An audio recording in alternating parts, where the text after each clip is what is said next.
While last weekend's shooting at the White House dinner certainly dominated the headlines, it caused no substantive impact, leaving market trends largely undisturbed.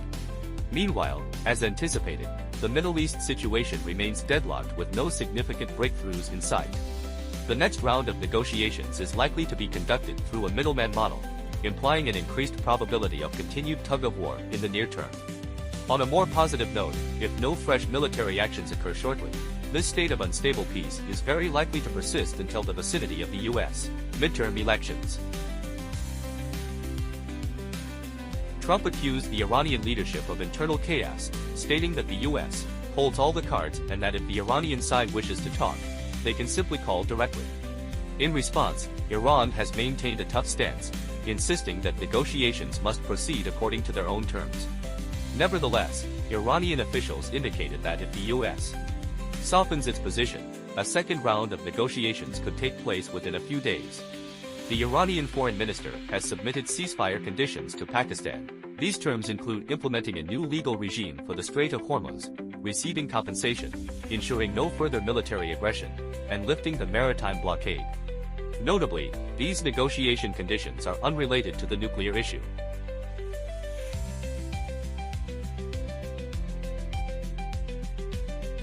WTI crude oil rebounded by more than 10% last week, though this remains relatively minor compared to previous declines. The inside bar pattern on the weekly candlestick chart suggests that the 78 to 105 range may likely cap both bullish and bearish momentum over the next 1 to 2 weeks. Fresh developments in negotiations will dictate oil price volatility. A resumption of hostilities could see a break above 105, potentially pushing prices toward the 120 mark and even historical highs. Conversely, an unexpected agreement would likely drive prices down toward key support at 70, where they may stabilize. If the fighting while negotiating pattern persists, the 100 level will serve as a central axis, leading to frequent fluctuations and high turnover. Gold has ended its previous streak of continuous gains, closing slightly lower for the week and forming a Harami pattern. Having failed to sustain a position above 4,800, bulls are unlikely to further test the 5,000 psychological milestone in the short term. However, while upward momentum is waning, downside pressure and risks remain relatively limited. Initial support is identified at 4,644, followed by 4,417, where the probability of stabilization is relatively higher. The medium to long-term trend for gold leans toward a rebound followed by a decline, with the long-term value zone potentially situated well below the 3,500 level. The US dollar rebounded with a small bullish candle last week, oscillating and consolidating near the critical retest level of 98.5. The ongoing struggle between this level and the 99 line will dictate the future direction of the market. In the event of positive fundamental news, bulls would need to break above the 100 level. Doing so would trigger a potential large double-bottom structure, with a theoretical target pointing toward 104. On the downside, the theoretical target of the daily level small double top sits near 97.5.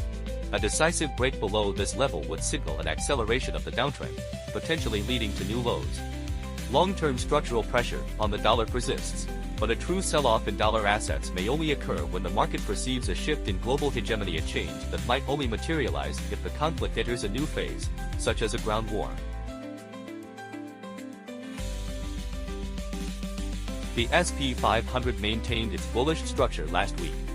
Despite some degree of midweek pullbacks, the index subsequently reached new record highs, suggesting that the momentum of the strong is unlikely to change in the short term. As new highs continue to emerge, the 7,000 level has transitioned into a new support zone. Until this is broken, bulls remain firmly in control of the situation. With prices currently in uncharted territory, no clear ceiling, it remains difficult for technical indicators to predict a potential reversal peak. From a geopolitical standpoint, U.S. equities are only likely to face a major crash in the event of a ground war that results in a U.S. defeat. In most other scenarios, the market is expected to maintain a slow bull rhythm. Bitcoin maintained its upward trajectory last week, engulfing the previous week's shadow, which suggests that bulls still possess the potential and room for a further push higher. As long as price remains sustained above 76,000, there is a technical necessity for bulls to at least retest the previous breakdown level near 80,000. Whether this level can be effectively reclaimed will determine the height of the rebound and the subsequent directional choice. If Bitcoin stabilizes back at the 80,000 mark, there is an opportunity for a correction toward 100,000, though the likelihood of reversing the overall bear market remains limited. Conversely, a drop below 60,000 would confirm the end of the rebound and initiate a new leg down.